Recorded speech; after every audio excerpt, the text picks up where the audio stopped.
What's up, YouTube? Capital G here, and got without a doubt one of the most beautiful displays of Yu-Gi-Oh! I have ever seen in my life. This duel is going to be straight to the point. It's going to be quick, fast, explosive, and there's also going to be a little bit of a teachable moment here. I feel like there's a life lesson in this duel. Every once in a while, maybe like once or twice a year, I feel like there's a little bit of a life lesson in these duels. It's not just Yu-Gi-Oh! Guys. I'm actually helping you become better people, better men, and better women. Kappa. Anyways, let's go ahead and roll this duel. I told you guys a little while ago, Blue Eyes is by far the most, it's like the most represented deck when it comes to these duel submissions, whether people are playing it or people are playing against it. Blue Eyes is just insanely popular, just edging out Black Wings, and looks like top card of his deck is Advanced Ritual Art, ARA, so it's obviously some type of Chaos Max version, or he's running like the Blue Eyes Max. His opponent goes set 5 pass, and he activates side effects. Then he chains another card or another copy of side effects, and at first I didn't actually know what this card did, so I did have to read it, although I believe that this isn't this like the Orc or the Goblin or whatever that took which one of the magicians is it Downward Magician or one of them? I think they're both scientists actually, but I believe that this is the stem pack that she actually made, and he drunk it, and obviously he's having some type of side effects. But the card says your opponent can draw 1 to 3 cards, then you gain 2,000 life points for each card they draw with this effect. Now here's the life lesson, right?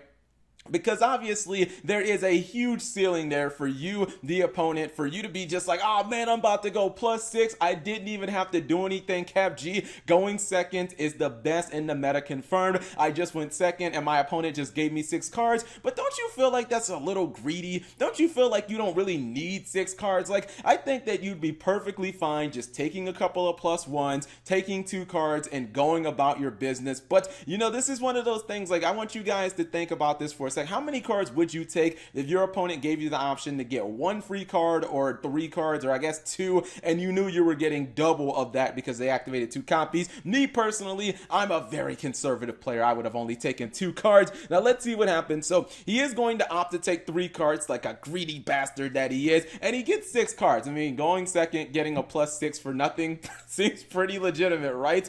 Unfortunately, his opponent goes present card and then chains not 1 but 2 copies of Trickstar Reincarnation. He got that blue angel spirit, and just look at what's going to happen to his hand, and look what's going to happen to his deck. Trickstar Reincarnation resolves twice, then present card resolves, and guess what? Guess who doesn't have a deck anymore? Guess who should have only taken 1 card each, and he would still actually have a deck? Because the thing is, even though this guy does have 20,000 life points, he doesn't have any cards on the field. Now this guy does have a live card. He has Return of the Dragon Lords, which he can use to reborn something from his graveyard. He summons Manju and he's like, I'm gonna activate it. Oh wait, shit, I don't have a deck, Cap. Dang, I don't have a deck, man. I can't actually ritual summon, and I can't use my Awakening of the Melody of the Awakening Dragon. I can't use my Dragon Shrine. Now just think, for all of you guys who said I would have taken 3 cards, just think if you would have only chosen 1 card. You'd still be in this duel, and probably you'd actually end up somehow winning this duel. I feel like if he still had, 4 cards in his deck, maybe he activates